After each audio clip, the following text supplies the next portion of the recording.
ಸಮಸ್ತ ನಾಡಿನ ಜನತೆಗೆ 135ನೇ ಡಾಕ್ಟರ್ ಬಿ.ಆರ್. ಅಂಬೇಡ್ಕರ್ ಜಯಂತಿಯ ಶುಭಾಶಯಗಳು.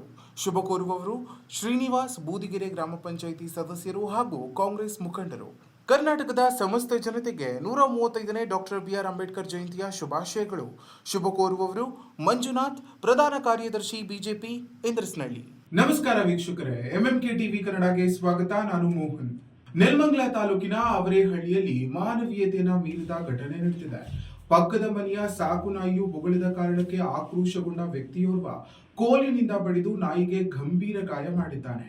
ಈ ಕ್ರೌರ್ಯ ಸಿಸಿಟಿವಿಯಲ್ಲಿ ಸೆರೆಯಾಗಿದ್ದು ಪ್ರಕರಣ ಪೊಲೀಸ್ ಠಾಣೆ ಮೆಟ್ಟಿಲೇರಿದೆ. ಈ ಕುರಿತಾದ ಇನ್ನಷ್ಟು ವರದಿ ಇಲ್ಲಿದೆ.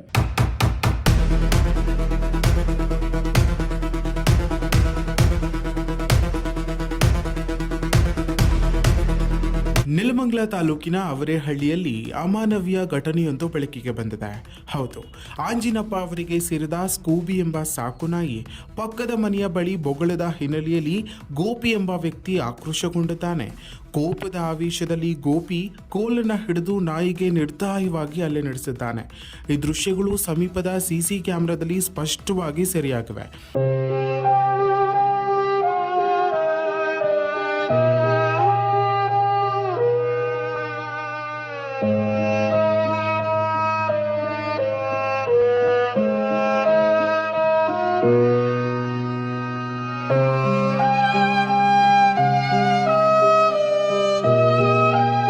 ಹಲ್ಲೆಯ ಪರಿಣಾಮವಾಗಿ ಸ್ಕೂಬಿ ಎಂಬ ನಾಯಿ ಪ್ರಜ್ಞೆ ತಪ್ಪಿ ಬಿದ್ದಿದ್ದು ಗಂಭೀರವಾಗಿ ಗಾಯಗೊಂಡಿತ್ತು. ತಕ್ಷಣವೇ ನಾಯಿ ಮಾಲೀಕ ಆಂಜಿನಪ್ಪ ಗಾಯಗೊಂಡ ನಾಯಿಯನ್ನ ಆಸ್ಪತ್ರೆಗೆ ಕರೆದೊಯ್ದು ಚಿಕಿತ್ಸೆ ನೀಡಿಸಿದ್ದಾರೆ. ವೈದ್ಯರ ಚಿಕಿತ್ಸೆ ಬಳಿಕ ನಾಯಿ ಪ್ರಾಣಾಪಾಯದಿಂದ ಪಾರಾಗಿದ್ದು ಇದೀಗ ಚೇತರಿಸಿಕೊಳ್ಳುತ್ತಿದೆ. ಘಟನೆಯ ಸಂಬಂಧ ಮಾದನಾಯಕನಹಳ್ಳಿ ಪೊಲೀಸ್ ಠಾಣೆಯಲ್ಲಿ ದೂರು ದಾಖಲಾಗಿದ್ದು ಆರೋಪಿಯ ವಿರುದ್ಧ ಕಾನೂನು ಕ್ರಮಕ್ಕೆ ಪೊಲೀಸರು ಮುಂದಾಗುತ್ತಾರೆ. ಇನ್ನು ಪ್ರಾಣಿಗಳ ಮೇಲಿನ ಇಂತಹ ಕ್ರೌರ್ಯ ಘಟನೆಗಳು ಮತ್ತೆ ಮರುಕಳಿಸದಂತೆ ಕಟ್ಟುನಿಟ್ಟಿನ ಕ್ರಮ ಕೈಗೊಳ್ಳಬೇಕೆಂದು ಸಾರ್ವಜನಿಕರು ಆಗ್ರಹಿಸಿದ್ದಾರೆ. ಇನ್ನಷ್ಟು ಸ್ಥಳೀಯ ಮಾಹಿತಿಗಾಗಿ ನಮ್ಮ ಎಂಎಂಕೆ ಯೂಟ್ಯೂಬ್ ಚಾನೆಲ್ನ ಸಬ್ಸ್ಕ್ರೈಬ್ ಮಾಡಿಕೊಳ್ಳಿ.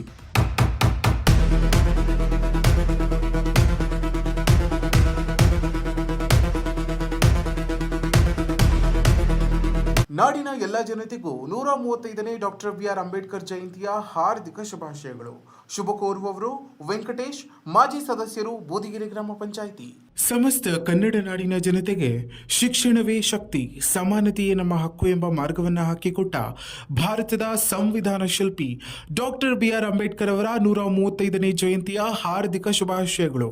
ಶುಭ ಕೋರುವವರು ಎಂಪಿ ಗಿರೀಶ್, ಉದ್ಯಮಿಗಳು, ಮಲ್ಲೇಪುರ.